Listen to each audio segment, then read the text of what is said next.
Hello friends, आज हम educational philosophy of Mahatma Gandhi पढ़ेंगे। ये दोनों हिंदी और इंग्लिश मीडियम दोनों में दिया गया है ताकि दोनों मीडियम के स्टूडेंट इससे फ़ायदा उठा सके, लाभान्वित हो सकें।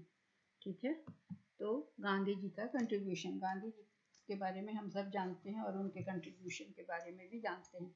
तो शिक्षा में गांधी जी का योगदान जो है वो यूनिक है। किस अर्थ में, इस मायने से यूनिक है कि he made the first attempt to develop and indigenous scheme of education. उन्होंने शिक्षा की एक स्वदेशी योजना को विकसित करने का पहला प्रयास किया। स्वदेशी योजना मतलब कि भारत में जो औपनिवेशिक शासन था, जो ब्रिटिश कॉलोनियल रूल था, उस समय जो विदेशी शिक्षा शुरू हो गई थी, शाही शिक्षा, जो कि रॉयल एजुकेशन होता था, जो भारत की पुरानी चली आ रही समावेशी, सर्व समावेशी, जिसमें किसी तरह का भेदभाव नहीं था, वो यूनिक था, उससे बिल्कुल ही विपरीत था।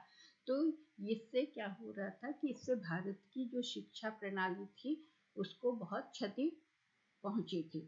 तो इसलिए उन्होंने स्वदेशी शिक्षा की बात की। तो महात्मा गांधी का मानना था, उनका विश्वास था कि एजुकेशन जो है वो सबसे महत्वपूर्ण पहलू है, पूरी दुनिया के कामकाज का सबसे महत्वपूर्ण पहलू है, क्रिटिकल फैसेट्स।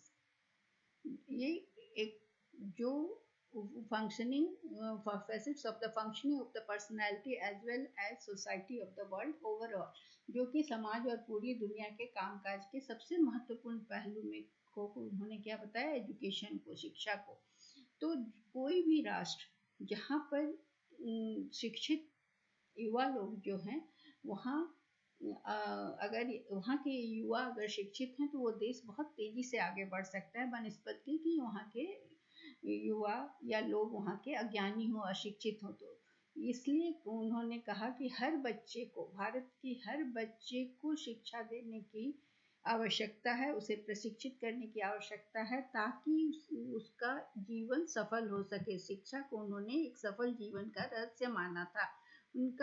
उनकी फिलॉसफी जो थी वो, उसमें आइडियलिज्म का भी था, आदर्शवाद भी था, उसमें सभी तरह के दर्शनों का समावेश था, जिसमें कि प्रकृतिवाद, आदर्शवाद और प्रयोजनवाद सभी था। आइडियलिज्म स्पिरिचुअलिटी को बढ़ावा देता है, नेचुरलिज्म नेचर के बीच में खुद से करके बच्चों को सीखने का मौका देता है, और प्रयोजनवाद प्रैग्मेटिज्म जो है वो लर्निंग बाय डूइंग, प्रयोग करके सीखना, इंडक्टिव मेथड पर जोर देता है। तो आइडियलिज्म गांधी जी की फिलॉसफी का आधार था, जबकि प्रकृतिवाद, नेचुरलिज्म एंड व्यवहारिकवाद या प्रयोजनवाद जो था, वो जो हेल्प करते थे, जो कि आदर्शवाद का जो फिलॉसफी था उसको प्रैक्टिस में लाने का, उस दर्शन को व्यवहार में लाने में सहायक होते थे। इसलिए उन्हें एक प्रैक्टिकल आइडियलिस्ट कहा जाता है, क्योंकि उन्होंने उसमें प्रयोजनवाद और प्रकृतिवाद का भी समावेश किया। उनका नेशन, उनकी जो परिकल्पना थी राष्ट्र के बारे में, वह इस तरह से थी कि एजुकेशन फॉर लाइफ, जीवन के लिए शिक्षा, शिक्षा के द्वारा जीवन, और जीवन के जीवन पर्यंत शिक्षा, मतलब जीवन भर शिक्षा, मतलब शिक्षा ही उनके लिए कहना था कि जीवन के लिए शिक्षा जरूरी है, सबसे इम्पोर्टेंट है शिक्षा लाइफ के लिए। फिर जीवन जो है वो जीवन के माध्यम से शिक्षित होना, जीवन आदमी हमेशा अपने, हम जी रहे हैं तो हम रोज नई नई चीजें सीख रहे हैं, और शिक्षा जीवन पर्यंत शिक्षा, उनकी फिलॉसफी के 3 सिद्धांत थे। पहला था education for life, education through life and education through out life. उनका मानना था कि सही शिक्षा जो है वो बच्चों के हर सर्वांगीण विकास, all development of the faculty, सभी तरह के सर्वांगीण विकास पर जोर देगा, जो कि कार्य के द्वारा, क्रिया के माध्यम से प्राप्त किया जा सकता है। उन्होंने खुद इस तथ्य पर इस शिक्षा को आधारित किया कि नॉलेज और understanding development in relation to problem set right by action. मतलब कहना है कि कोई भी समस्या अगर आता है तो उसमें उसको अगर हम सुलझाते हैं तो उससे हमारा ज्ञान और अंडरस्टैंडिंग, नॉलेज और समझ का विकास होता है। किसी भी समस्या का समाधान जब हम खुद से करते हैं तो हमारे ज्ञान और अंडरस्टैंडिंग का विकास होता है। और जानकारी जो कि केवल सूचनाओं का भंडार जो होता है, जो किसी भी व्यक्ति पर थोप दिया जाता है कि इसे रटो और पढ़ो, तो वो क्या करता है कि वो माइंड पर बर्डन हो जाता है, बोझ हो जाता है। और इंटेलेक्चुअल इंडाइजेशन मतलब कि उसको डाइजेस्ट करना मुश्किल होता है, उसे याद रखना, उसे समझना, ग्रैस्प करना मुश्किल होता है।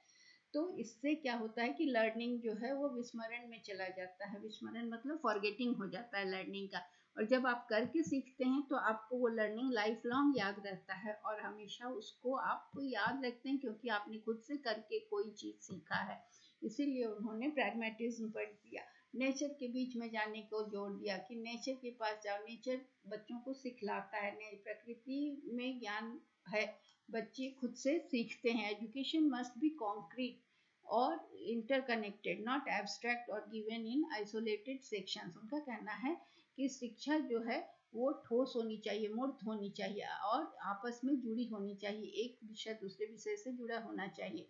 और वो अमूर्त नहीं होना चाहिए कि लोग कल्पना करके देखें, और या किसी अलग अलग खंड में नहीं दिया जाना चाहिए। कॉन्क्रीट एजुकेशन जो है वो लर्नर को समस्याओं को देखने में, समझने में, उसको सेट करने में, उसे उलट पलट कर उस सॉल्यूशन ढूंढने में मदद करता है और उनका रिलेशनशिप को अध्ययन करने में मदद करता है। फिर उनके चरित्र और उनके आर्टिस्टिक सेंस को डेवलप करता है। किसी भी चीज को अगर बच्चे खुद से कर कर देखते हैं तो उसमें उनका आर्टिस्टिक सेंस भी डेवलप होता है और वो रिलेशनशिप देखते हैं किसी भी प्रॉब्लम का। उस मतलब वो जब खुद से करके जब सीखना शुरू करते हैं तो उन्हें बहुत चीज का ज्ञान होता है। उनके माइंड को, हार्ट को, हैंड को और आईज को साथ साथ काम करने की अनुमति देता है। ये प्रोजेक्ट मेथड जो है वो करके सीखने की जो प्रक्रिया है उसमें उनका माइंड भी अलर्ट होता है, हार्ट भी अलर्ट होता है, दिल से काम करते हैं, हैंड भी अलर्ट होता है और आईज भी, सब सारे समन्वित होकर काम करते हैं। और इससे क्या होता है कि उनका पर्सनालिटी जो है एक सामंजस्यपूर्ण और वेल बैलेंस, संतुलित व्यक्तित्व का निर्माण होता है। छात्रों के व्यक्तित्व का संतुलित विकास होता है। Education must be imparted in child's mother tongue. उनका ये भी कहना है कि शिक्षा जो है बच्चे के मदर टंग में देना चाहिए, क्योंकि कोई भी चीज जब मातृभाषा में समझाई जाती है तो आसानी से समझ में आती है। और जो बच्चे की शिक्षा ऐसी होनी चाहिए कि एक तो मातृभाषा में होनी चाहिए और शुरू में ये बच्चे के सोशल और कल्चरल लाइफ से जुड़ी होनी चाहिए। बच्चा जिस समाज से, जिस कल्चर से आता है उससे जुड़ी चीजें पहले उसे सिखानी चाहिए, ताकि वो अपने को इस शिक्षा के साथ जोड़ सके, तब वो नई नई चीजों को ग्रहण कर पाएगा।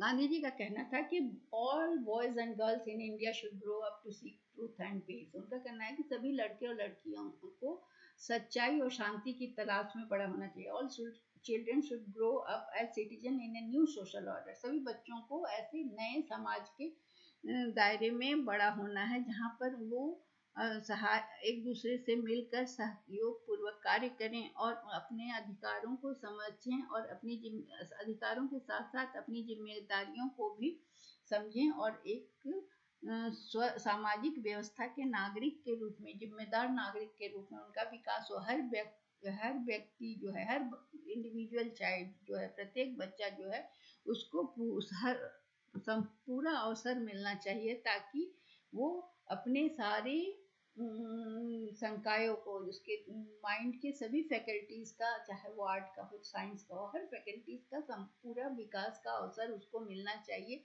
और उसको आत्मनिर्भरता और सुसंस्कृत जीवन के हर एस्पेक्ट को समझने की क्षमता होनी चाहिए। वह एक क्लीन, हेल्दी और कल्चर्ड लाइफ को जीने का जीने के लिए उसे ऐसी क्षमता का उसमें विकास होना चाहिए, ताकि वह सामाजिक और राजनीतिक अंडरस्टैंडिंग और अपने जीवन के नैतिक मूल्यों को भी समझ सके। हर छात्र को, हर व्यक्ति को साइंटिफिक एटीट्यूड, वैज्ञानिक प्रवृत्ति का विकास करना चाहिए। इसका क्या मतलब है? वैज्ञानिक प्रवृत्ति का विकास करना मतलब किसी भी चीज को समझने के लिए उसको व्हाट, व्हाई, हाउ, वेयर, इत्यादि चीजों को समझ कर किसी भी बात को आंख मूंद कर विश्वास नहीं कर लेना चाहिए, अंधविश्वास में नहीं पड़ना चाहिए। वैज्ञानिक सोच का मतलब है कि हर चीज को उसे पता करना चाहिए कि यह क्यों ऐसा है और क्यों हुआ, कहाँ हुआ, कैसे आया। ये इन सभी चीजों को, सभी तथ्यों को जानकर ही किसी बात को मानना चाहिए।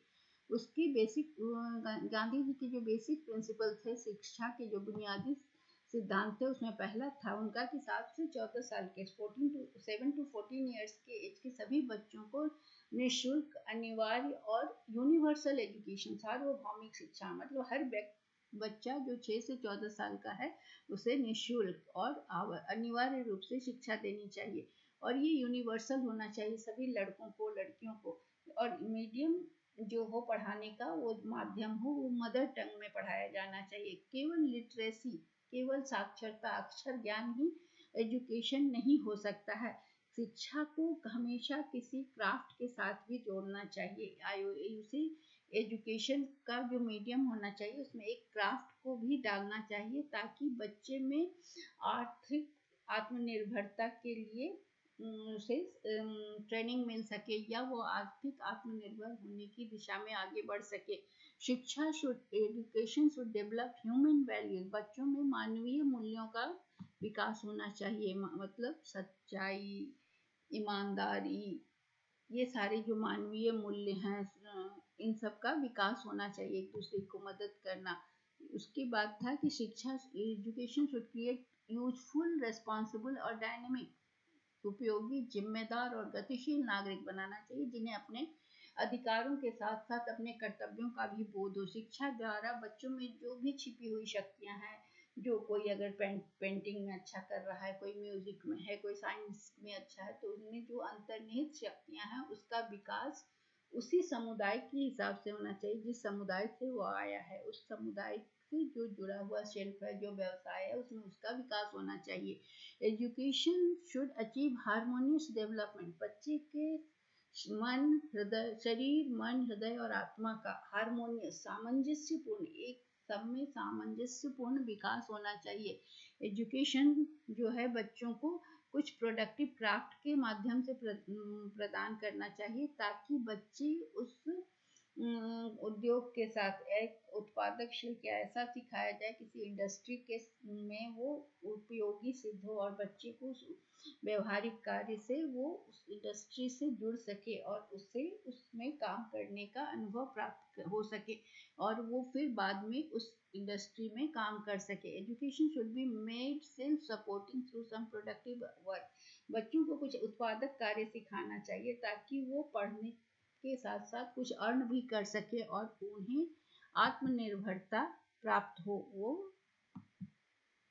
गांधी जी का जो स्कीम था एजुकेशन की, जो शिक्षा योजना थी, उसमें था एडल्ट एजुकेशन, जिसमें था कि एजुकेटेड पेरेंट्स जो थे, जो माता पिता और जो कम्युनिटी का की भागीदारी, मतलब कि वयस्क शिक्षा, जिसमें कि एजुकेटेड पेरेंट्स भी शामिल हों, जिनके पास कोई उत्पादक कौशल हो, कोई प्रोडक्टिव स्किल हो, तो वो आगे आए और बाकी लोगों को इस स्किल को सिखाएं। एक शिक्षित वयस्क जो होगा, जो पढ़ा लिखा होगा, वो पूर्व विद्यालय या प्राथमिक विद्यालय में जो कनेक्टेड हो जाए, तो वो क्या कर सकता है कि बाकी के लोगों को शिक्षा प्रदान कर सकता है। तो उन्होंने एडल्ट एजुकेशन को भी लाया उनके शिक्षा के एजुकेशन स्कीम में। दूसरा उनका स्कीम था प्री स्कूल एजुकेशन, जो बच्चे 7 साल के अंदर थे, 7 साल से कम उम्र के थे, लड़के हो या लड़कियां, उनके लिए शिक्षा के द्वारा, स्कूल शिक्षकों के द्वारा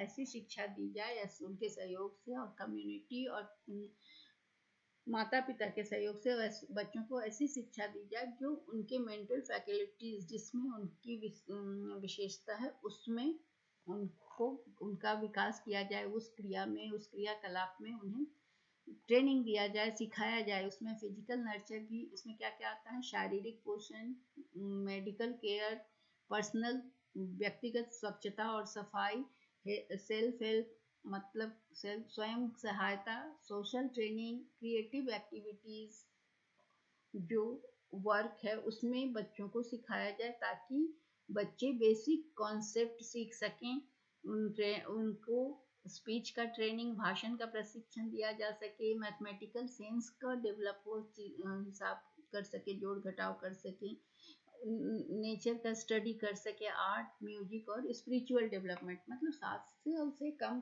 के बच्चों को प्रार्थना, भाषण देने की कला, गणित की जानकारी, प्रकृति का अध्ययन मतलब ABS जिसको हम कहते हैं, आर्ट और म्यूजिक तथा आध्यात्मिक विकास के लिए नैतिक शिक्षा की बात उन्होंने कही। प्राइमरी एजुकेशन में क्या होगा, जो बच्चे 7 से 15 साल के हैं उनको आत्मनिर्भरता के लिए शिक्षा देनी है, जिसमें कि पढ़ाई के सभी विषयों के साथ साथ उन्हें सभी दोनों के लिए समान विषयों का पाठ्यक्रम रखने की बात उन्होंने कही कि लड़के और लड़कियों का समान पाठ्यक्रम होगा, चाहे वो किसी कास्ट के हों या किसी क्लास के हों, सभी बच्चों को एक जैसी शिक्षा। सेकेंडरी एजुकेशन के बारे में उनका कहना था कि सेल्फ सफिशिएंसी के लिए वो शिक्षा होनी चाहिए या व्यावसायिक शिक्षा होनी चाहिए 4 साल के ड्यूरेशन में।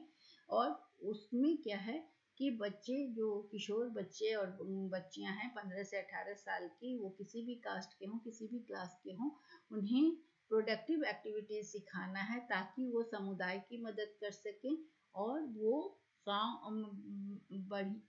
बच्चों को साउंड और वेल ऑर्गेनाइज नॉलेज दे सके। फिर है टर्शरी एजुकेशन, इसका हिंदी नहीं कर पाए तो मैं हिंदी में बता दे रही हूँ। टर्शरी एजुकेशन है कि ये ऐसा होना चाहिए जो सेवा क्षेत्र का या तृतीय क्षेत्र जिसको हम बोलते हैं, कि ऐसा ये शिक्षा ऐसी होनी चाहिए कि वो कोई भी एडल्ट फैमिली की जिम्मेदारी ले सके। इसके लिए उन्हें कुछ प्रोफेशनल ट्रेनिंग देनी चाहिए यूनिवर्सिटी में। तो इसको इम्प्लीमेंट करने के लिए क्या किसकी ज़रूरत है, तो पंचायत समिति और लोकल बॉडी जो हैं वो टीचर के साथ मिलकर डिसाइड करें कि उनका क्या उद्देश्य है और करिकुलम क्या होगा और पाठ्यक्रम क्या होगा और सिलेबस क्या होगा। ये जो है सो एज के हिसाब होना चाहिए और ये इसका विकास का जो क्रम है वो जेंडर सेंसिटिव भी होना चाहिए। जेंडर सेंसिटिव का मतलब है कि बहुत भारी काम जो हो, जैसे हाँ फावड़ा चलाना, ये सब चीज़ें मतलब थोड़ा सा महिलाओं को थोड़ा कम शारीरिक मेहनत का काम देना, हालांकि इसमें बहुत भेदभाव करने की बात उन्होंने नहीं कही।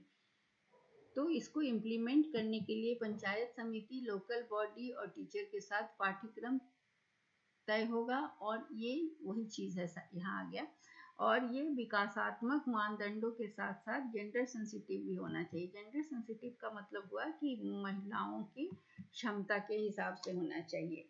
और करिकुलम को क्या करना है कि मटेरियल और एक्टिविटीज स्वदेशी होना चाहिए। जो भी करिकुलम होगा और जो भी क्रियाकलाप होंगे वो स्वदेशी होने चाहिए, मतलब कि वो बहुत खर्चीले नहीं होने चाहिए और सामान्य जो चीज़ें घर इर्द गिर्द होती हैं भारत के लोगों के पास, उससे होना चाहिए। टेक्स्ट बुक रिनाउंड टीचर्स के द्वारा लिखे जाने चाहिए और बच्चों की नजरिए से बच्चों की दृष्टिकोण से बच्चों को ध्यान में रखकर टेक्स्ट बुक लिखना चाहिए और उसका कॉन्सेप्ट और लैंग्वेज भी बच्चों की समझ के अनुसार होना चाहिए। इसमें इसका ये हिंदी नहीं है, ठीक है, ये थोड़ा सा गड़बड़ हुआ है, इसको हम काट दे रहे हैं। इसका हिंदी ये नहीं है, ये पहले वाले का हिंदी था। अब इसका हिंदी मैंने बता दिया। वैसे अब क्या है कि शिक्षकों को क्या करना है कि प्रैक्टिकल और सिद्धांतिक मतलब थ्योरी और प्रैक्टिकल का ट्रेनिंग दिया जाना चाहिए टीचर्स को गांव की आवश्यकता के अनुसार। जिस गांव में जैसी आवश्यकता है उस हिसाब से उन्हें प्रैक्टिकल ट्रेनिंग मिलनी चाहिए शिक्षा के लिए।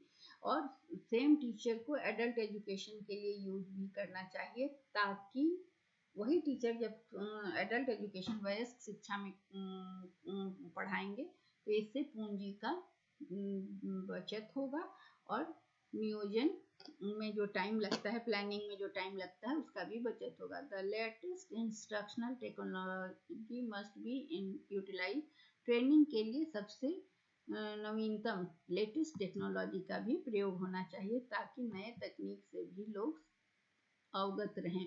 गांधी जी का जो शिक्षा पर विचार था, उनका कहना था कि जब मैं केरल विश्वविद्यालय में काम कर रहा था तो मैं परिसरों में विभिन्न प्रकार की अशांति देखी। गांधी जी का कहना है, मैं कहा करता था कि हमने शिक्षा से जीवन को सचमुच छीन लिया।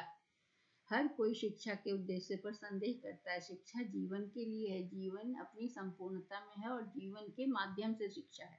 आज ऐसा बिल्कुल नहीं हो रहा है। आज क्या हो रहा है, हमारे तथाकथित व्याख्यान और प्रयोगशाला में शिक्षा दी जा रही है। जीवन में जाकर रोजमर्रा के जीवन के हिसाब से शिक्षा नहीं दी जा रही है। जीवन भर की शिक्षा बिल्कुल नहीं हो रही है। कृत्रिम साधनों का प्रयोग करके शिक्षा को हम कॉम्प्लीमेंट्री बना रहे हैं, पूरक बना रहे हैं। जीवन भर की शिक्षा, शिक्षक के रूप में हम कह सकते हैं कि एक बार योग्यता प्राप्त करने के बाद जब हम अपनी डिग्री प्राप्त कर लेते हैं तो हम अपनी शिक्षा बंद कर देते हैं। हम क्या करते हैं, अब तो हमारी डिग्री हो गई, अब हम आगे अब पढ़ते रहने की जरूरत नहीं है, अब हम शिक्षक बन जाएंगे, आगे की पढ़ाई छोड़ देते हैं। तो क्या होता है कि हमारे पास शिक्षा के कई अलग प्रकार हैं। हम शिक्षा शब्द के आगे जो भी विशेषण डालते हैं वो बिल्कुल अलग अनुशासन है। तो महात्मा गांधी का कहना है कि उनके इस विचार में सारी चीजें सम्मिलित हैं जो कि शिक्षा में डाली जा सकती हैं। मतलब कहना है कि शिक्षा उनको नेचुरलिज्म के भी तो वो समर्थक थे। प्रकृतिवाद, तो वो जो समुदाय है, जैसा समाज है, उसके हिसाब से शिक्षा देनी चाहिए, कृत्रिम शिक्षा नहीं देनी चाहिए। शिक्षा जीवनोपयोगी होनी चाहिए। तो महात्मा गांधी की इस परिभाषा में वो सारी चीजें हैं जो शिक्षा के तहत कल्पना की जा सकती है। शिक्षा जीवन के लिए, जो उन्होंने पहले भी कहा था, शिक्षा जीवन के लिए, जीवन के द्वारा शिक्षा और जीवन भर शिक्षा। तो ये concept of life has been taken away from education. अभी क्या है कि जीवन की अवधारणा को ही छीन लिया गया है और शिक्षा अमानवीय हो जा रहा है। क्यों? क्योंकि वो मानव के साथ नहीं चल रहा है, जीवन के साथ नहीं चल रहा है, कृत्रिम हो गया है, प्रयोगशाला में शिक्षा दी जा रही है। तो इससे शिक्षा मानवता से अलग अलग होता चला जा रहा है। गांधी जी का प्रपोजल जो था, प्रस्ताव था कि वो शिक्षा प्रणाली को इस तरह से खड़ना था कि वो अपने से खड़ा हो सके। सामाजिक दर्शन और पाठ्यक्रम, जिसको उन्होंने बेसिक एजुकेशन कहा था। बेसिक एजुकेशन जो है ना, बुनियादी शिक्षा, उसमें उन्होंने कहा था, ये बुनियादी शिक्षा, बेसिक एजुकेशन जो है कि समाज के सबसे निचले तबके के बच्चे के पक्ष लिया, सामाजिक परिवर्तन का एक कार्यक्रम निहित करता है। उन्होंने कहा कि शिक्षा बुनियादी हो, बेसिक हो, जिसमें कि सभी की आवश्यकताएं पूरी हों और सभी के लिए अवसर भी प्राप्त हों। उसके बाद महिला और पूर्व प्राथमिक शिक्षा के बारे में गांधी जी के विचार थे कि वहाँ समाज में पुरुषों और महिलाओं की स्थिति की समानता में कोई अंतर नहीं होना चाहिए। उन्होंने पर्दा सिस्टम का और विधवा विडोहुड जो था, मतलब विधवाओं को कोई सुविधा ना दी जाती थी, इसका उन्होंने बहुत विरोध किया। उनकी पुनर्विवाह की व्यवस्था नहीं थी, इसका उन्होंने विरोध किया। उनका कहना था कि वेमेन को सोशल फ्रीडम मिलना चाहिए, सामाजिक स्वतंत्रता मिलना चाहिए।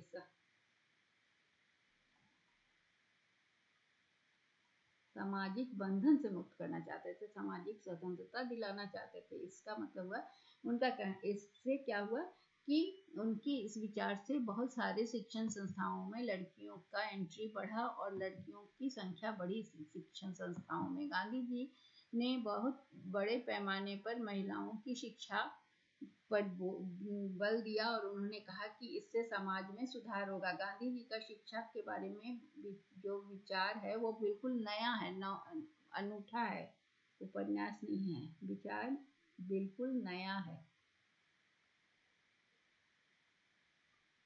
उनका कहना है कि वोकेशनल एजुकेशन, व्यावसायिक शिक्षा, इतना अनूठा है कि उन्होंने कहा कि व्यावसायिक शिक्षा सरकार के द्वारा प्रमोट किया जाना चाहिए। उन्होंने कहा कि 7 से 14 साल के सभी बच्चे को, चाहे लड़का हो या लड़की हो, फ्री और कंपलसरी एजुकेशन देना चाहिए। और एजुकेशन प्राइमरी लेवल में मदर टंग में दिया जाना चाहिए और फ्री प्राइमरी यूनिवर्सल एजुकेशन पूरे चिल्ड्रन को, हर चिल्ड्रन को दिया जाना चाहिए, जो कि गांव में भी और शहरों में भी, क्योंकि देश की रीढ़ की हड्डी को, बैकबोन को मजबूत करेगा। गांधी जी की इस एजुकेशनल फिलोसफी को टेनेट्स में बांटा गया है।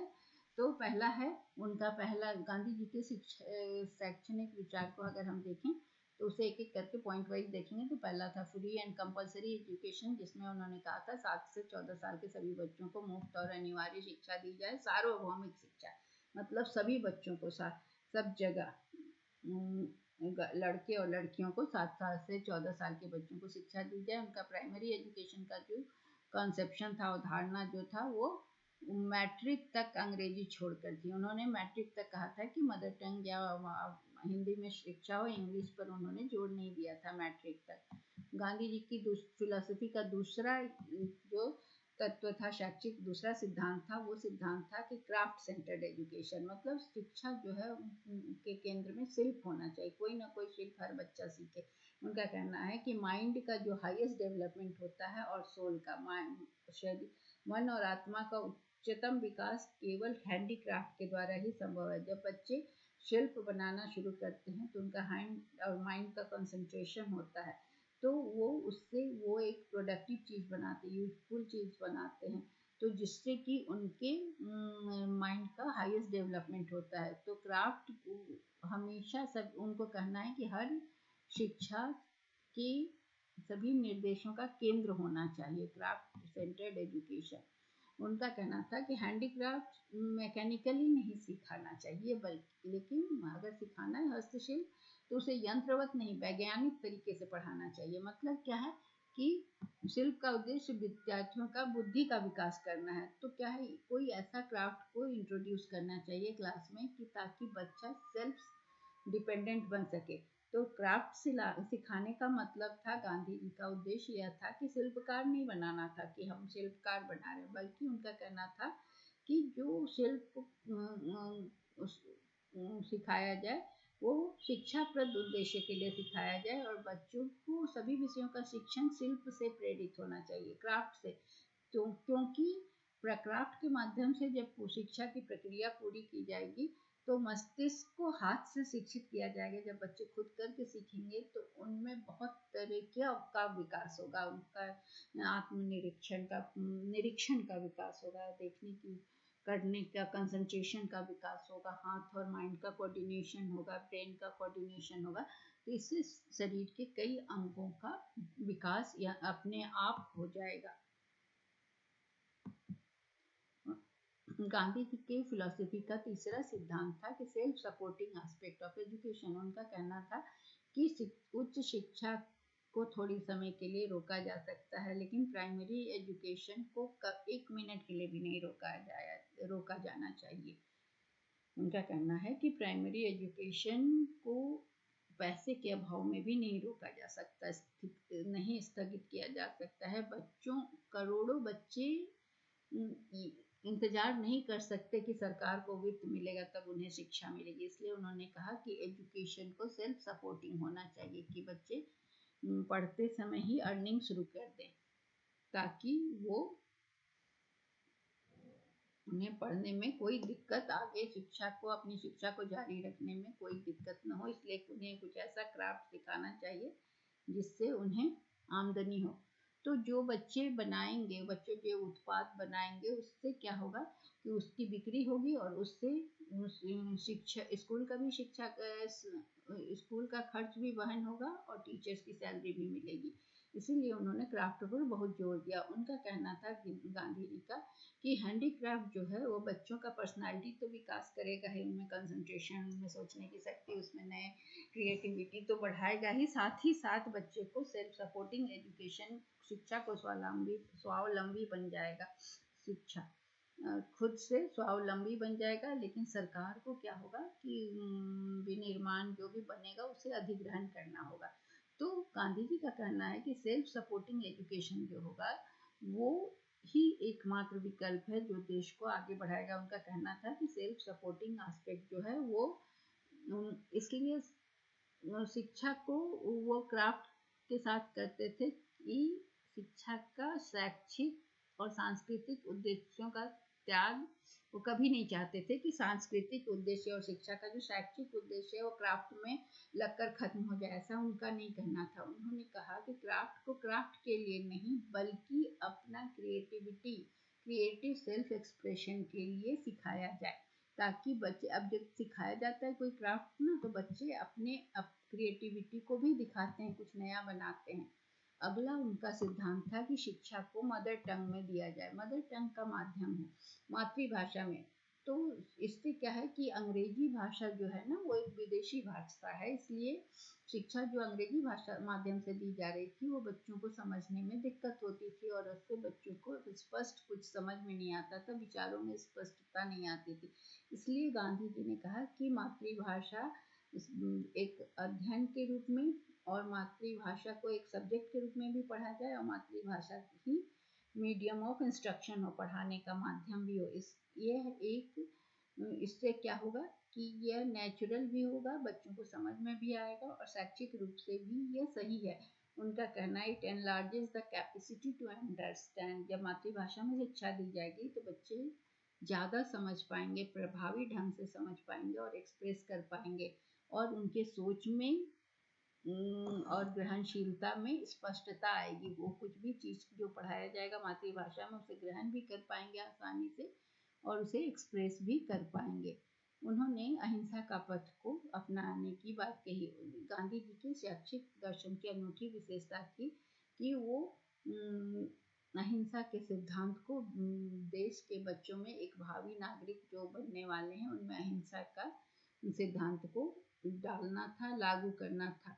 उनका जो बेसिक एजुकेशन या बुनियादी शिक्षा जो था, वो अहिंसा और कोऑपरेटिव लिविंग के पथ पर, सहकारी जीवन और अहिंसा के पथ पर आधारित था। उनका सच्चाई और अहिंसा को व्यक्तिगत और सामूहिक जीवन में लाने की उन्होंने बात कही। उन्होंने कहा, असत्य और हिंसा जो है वो बंधन की ओर ले जाती है, और इसका शिक्षा में कोई स्थान नहीं हो सकता। इसलिए उन्होंने नॉन वायलेंस एंड ट्रुथ पर जोर दिया, और उन्होंने कोऑपरेटिव लिविंग पर भी जोर दिया।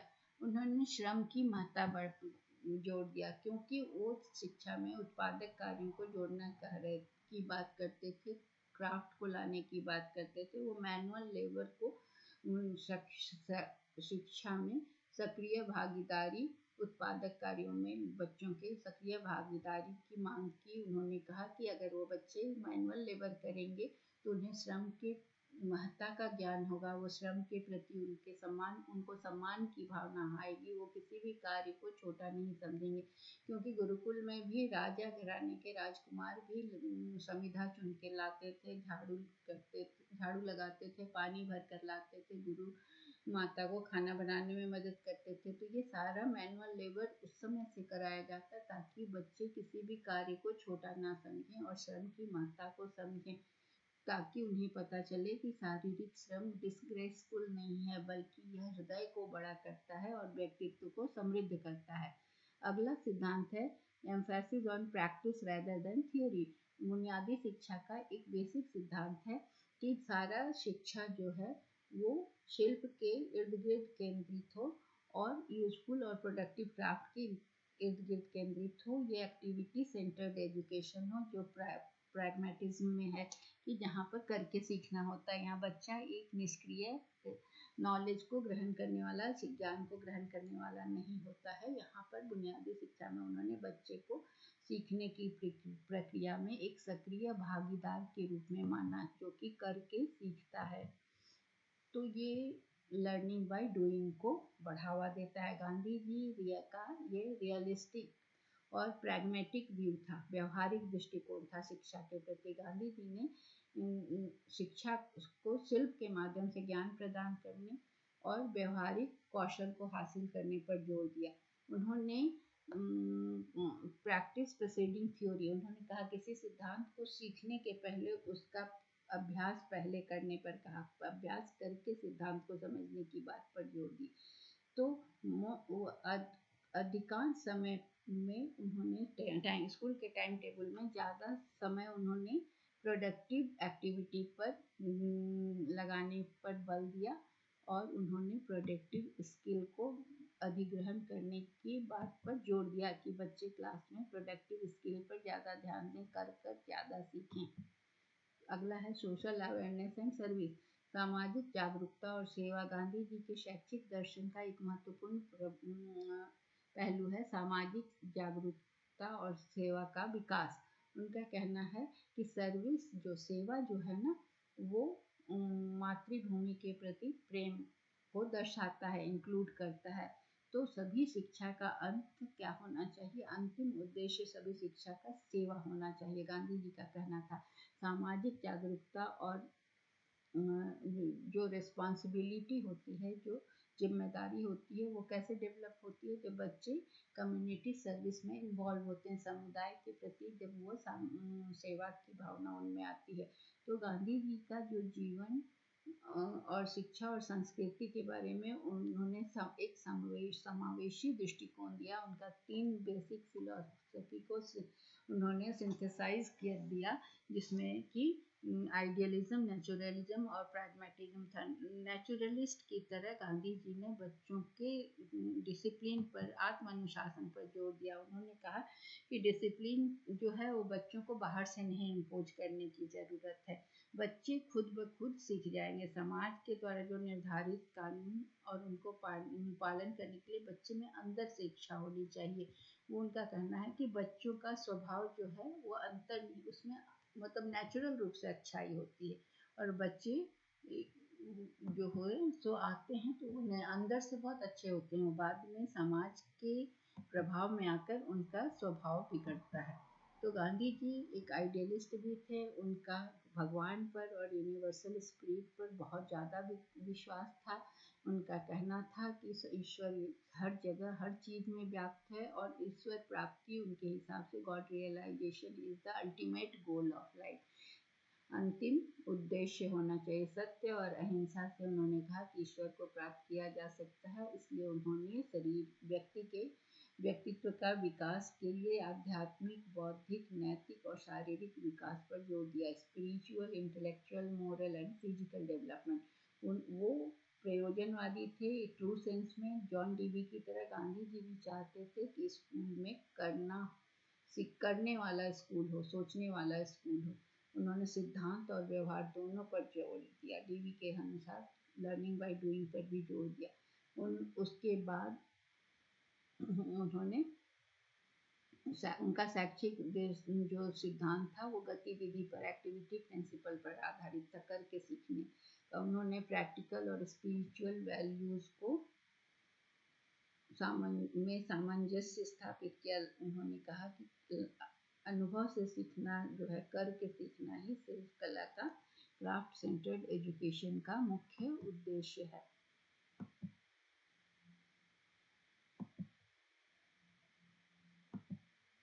तो उनका कहना था, गांधी जी का मानना था कि सारी शिक्षा जो है वो सभी निर्देशन जो है वो एक कॉन्क्रीट लाइफ सिचुएशन में एक प्रोडक्टिव और यूजफुल क्राफ्ट के संबंध में या उसको सेंटर बना के करना चाहिए। उनका एजुकेशन जो था वो क्राफ्ट सेंटर था, जो कि यह बतलाता है कि गांधी जी एक व्यवहारिक व्यक्ति थे और प्रैग्मेटिस्ट थे, जो कि जैसा कि एम.एस. पटेल ने कहा कि गांधी जी का जो फिलोसफी ऑफ एजुकेशन था वो सेटिंग में नेचुरलवादी था, नेचुरलिस्टिक था। तो वो कि नेचर के बीच में बच्चों को मतलब थोपने के लिए नहीं, डिसिप्लिन थोपना नहीं चाहते थे, आइडियलिस्टिक उद्देश्य में था।